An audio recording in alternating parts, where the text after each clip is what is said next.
sakit masalah usus lah. Payah membuang mula-mula tu. Lepas tu kita kata biasa dekat kanak-kanak tu kan, biasa makan macam-macam lah. Mengarut dia tu, kita sakit. Lepas tu benda tu membawa kepada dewasa, atau pasal dewasa. Bila dewasa, benda tu makin berlarutan.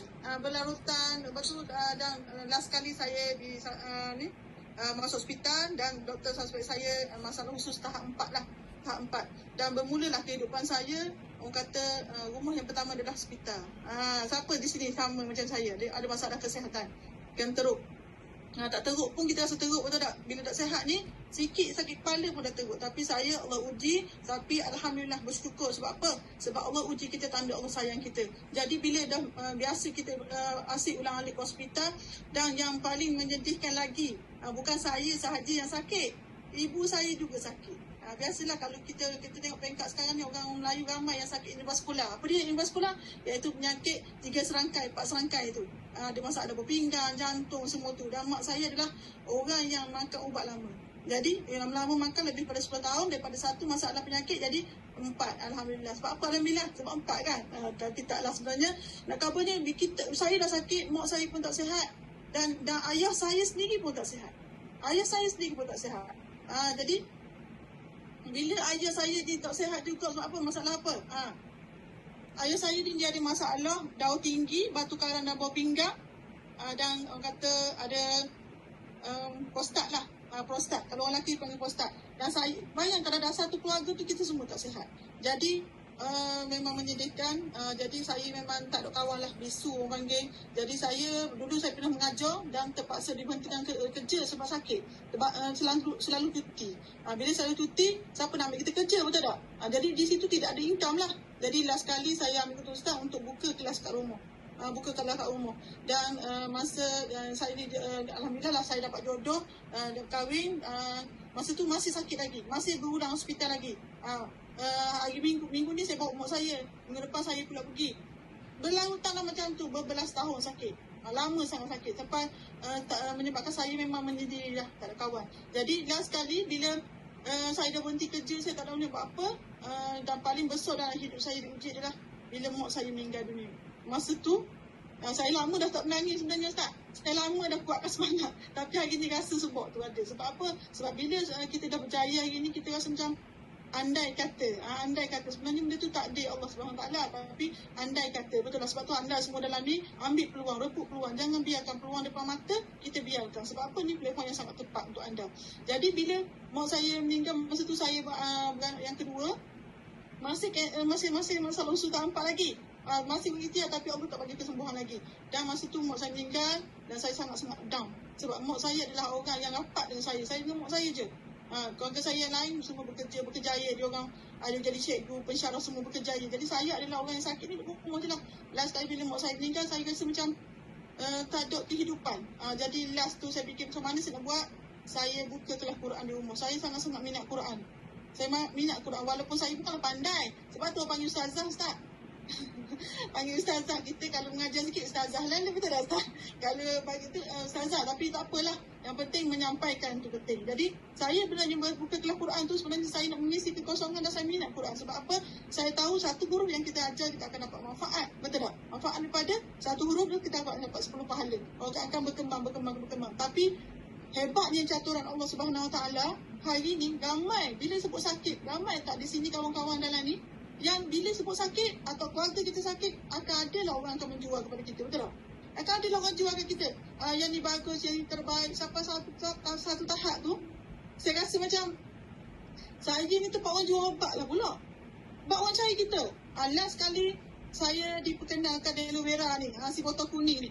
Botol kuning ni dia orang main kawan saya yang bersama kerja dulu, bekas kerja sekali sama saya. Dia kata dah gila dekat satu tempat ni ada orang demo aloe vera. Dia kata bagus, terbaik. Dia pun sama jugalah, saya kata macam orang lain.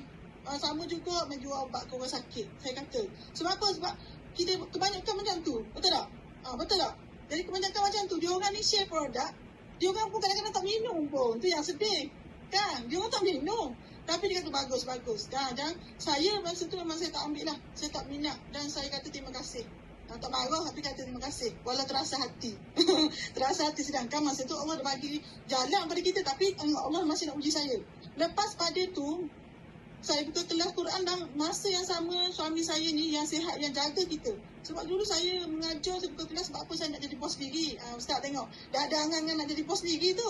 Sebab apa? Bagi saya, bila sakit orang pecat kita. Tapi saya buka kelas Quran di rumah dengan menyebarkan manfaat sebab Nabi pun bersabda, khairun nas anfa'u linnas, manusia baik adalah manusia yang beri manfaat pada orang ramai. Dan kalau sakit macam mana nak bagi manfaat, betul tak? Tapi hari ni saya buka juga kelas Quran, saya rasa macam umur saya tak panjang. Saya rasa sebab tahap kan. Tahap 4. Jadi bila saya duduk di rumah, saya buka kelas Quran tu, suami yang jaga kita, yang bawa pergi ke hospital apa semua, check up semua tu, suami saya pun sakit. Sakit macam mana? Dia tak boleh nak tidur, Ustaz. Tak boleh tidur, sahabat-sahabat. Tak boleh nak tidur. Bukan seminggu, bukan 2 minggu, tapi 3 minggu. Boleh bayang tak macam mana? Tak boleh nak tidur. Kalau kita orang Melayu, kita akan cari ubat kampung lah. Betul tak? Kita percaya macam tu. Tapi, tengok perjalanan Allah atur untuk saya. Dan saya, masa tu saya ada seorang kawan yang share klinik homopati dekat Gombadok tu. Saya pergi tujuannya bukan untuk rawat saya. Saya nak pergi rawat suami saya supaya dia sihat dan dia boleh jaga kita terus lagi. Boleh jaga kita lagi. Tu perancangan kita tu, kita fikir. Tapi sebenarnya, bila saya pergi ke klinik tu, alah subhanallah, doktor pun tunjuk benda yang sama. Ni rasa nak marah lagi sekali. Ini ada merah juga. Saya kata, kenapa lah doktor pun nak jual ni? Saya kata, kan doktor pun, saya pun yang bisu tadi tu, yang dia ikut apa saja. Sebenarnya untuk pengetahuan sahabat semua, saya sampai tahap nak kena potong usus. Saya sampai tahap nak kena potong usus dah sebenarnya. Sebab bila kita dah asyik pergi hospital, cakap semua, makan ubat semua, last sekali doktor nak potong usus saya. Sebab apa? Tahap sudah makin kronik. Tapi Allah tu tak jadi potong, alhamdulillah, sebab saya pregnant dan doktor nak buat lepas bersalin lah. Tapi benda tu tak berlaku, Ustaz. Nampak comelnya Allah atur nak bagi benda besar dekat kita ni. Jadi anda kena sabarlah dengan ujian Allah Ta'ala. Jadi bila doktor tunjuk ni, saya pun kata, doktor, boleh tak doktor jangan nega orang sakit. Saya kata gitu. Doktor kata doktor saya. Tapi doktor tu bagus, dia senyum. Nasib baik tak suruh saya keluar je. Nampak? Dan doktor kata ginilah, awak pergi ke dekat hospital Salam. Pergi ke hospital Salam, awak ambil ujian darah. Ujian darah. Lepas tu mari ke balik.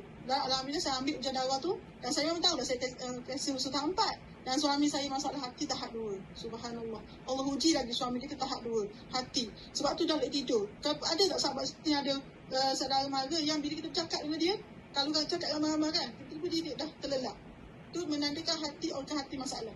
Tu tanda, salah satu tanda. Sebab detect masalah hati ni, dia tak boleh detect tahap 1, tahap 2. Dia tahap 4 baru boleh detect. Dan apa yang berlaku? Doktor sarankan ambil ni, dia kata dia buat demo macam anda semua tengok tadi, yang Ustaz tunjuk. Sebab punca penyakit adalah usus dan salur darah. Sebelum ni kita makan macam-macam, tapi kita tak ada ilmu. Kita makan 2-3 botol, kita makan 2-3 minggu, kita rasa tak jadi. Tapi rupa-rupanya, kita nak sihat, kita perlu 3 circle detox, nutrisi, imunisasi. Dan kita kena tahu, penyakit kita bermula daripada sel. Saya dulu tak tahu ilmu ni. Tapi sebabkan kita sakit tadi, kita kaji, kita belajar, dan hari ni kita jadilah siapa kita hari ni. Nampak? Comel yang Allah atur tak? Jadi saya guna, alhamdulillah lah, sahabat tahu tak, saya guna sebotol saya selama 9 hari pun tak buang. Sebab saya kalau 5 hari tak buang memang masuk hospital lah. Tapi dengan minum air merah ni tak buang langsung. Bahaya tak? Sama saudara mara saya suruh berhenti. Tapi saya tak berhenti sebab orang yang bagi adalah doktor. Doktor tu saya jadi saya call doktor tu. Kenapa saya tak buang? Doktor cakap macam mana nak buang normal, dah berbelas tahun awak makan ubat. Ubat tu yang menyebabkan awak nak membuang. Nampak kita bergantung. Ramai mana sahabat kita, saudara mara kita, adik-beradik kita, anak-anak kita, mak ayah kita yang sakit bergantung dengan ubat hari ni. Ubat makan, memang kena makan ketika sakit, tapi ketika perlu. Tapi dah sembuh kita tak perlu ubat. Nampak? Jadi, saya teruskan guna hari yang ke-11, yang ke-12 baru saya rasa sakit. Rasa macam nak membuang, sakit perut lah, minta maaf. Tapi masa tu saya tawas sekeliling rumah tu 5 jam. Sebab apa? Sebab saya kalau nak membuang mesti terkoyak dan keluar darah. Memang teruk. Saya tahan 4 tu. Ini saya cerita real kepada anda. Jadi hari ni sebab itulah saya bercakap daripada bisu boleh bercakap. Sebab benda yang berlaku pada kita sangat-sangat teruk. Sebab itulah saya rasa macam, bagi saya membantu orang tu kena. Tapi sihat kesembuhan tu bukan milik kita. Milik Allah Subhanahu Wa Taala, betul tak? Yang penting niat kita. Nawaitu kita. Dan Nabi juga bersabda, innamal amalu niat. Setiap amalan kita bergantung dengan kita niat. Niat asyik nak jual je memang kita rasa stres lah. Tadi ada sahabat dan saya tengok kat chat masa Ustaz sharing tadi, ada yang kata, macam mana kalau saya tak pandai menjual? Kak, boleh bayangkan, Kak, boleh bandingkan Kak dengan saya. Saya ni bisu, sakit, tak ada kawan, semua benda lah. Tapi hari ni boleh, sebab apa kita testimoni sendiri. Tengok, bukan saya saja, dan saya pun pergi hospital memang saya bawa benda ni. Tak bahaya pun, doktor tengok pun dia tak kata, dia lagi tunjuk untuk baca, untuk tahu, betul tak? Dan ayah saya pun guna, alhamdulillah ayah saya dah sekarang umur 83 tahun. Masih sihat dengan saya. Saya duduk rumah dengan ayah saya. Walaupun saya dah ada rumah Ustaz, saya buat. Sahabat tahu saya buat rumah dengan Forever. Tapi, dengan duit Forever, tapi saya duduk dengan ayah saya. Sebab apa? Sebab ayah saya masih ada. Saya kan tak kerja. Kita kan online Forever. Dapat kat bulan-bulanan. Tapi okey lah. Dapat duduk dengan ayah saya. Inilah ayah saya umur 83 tahun.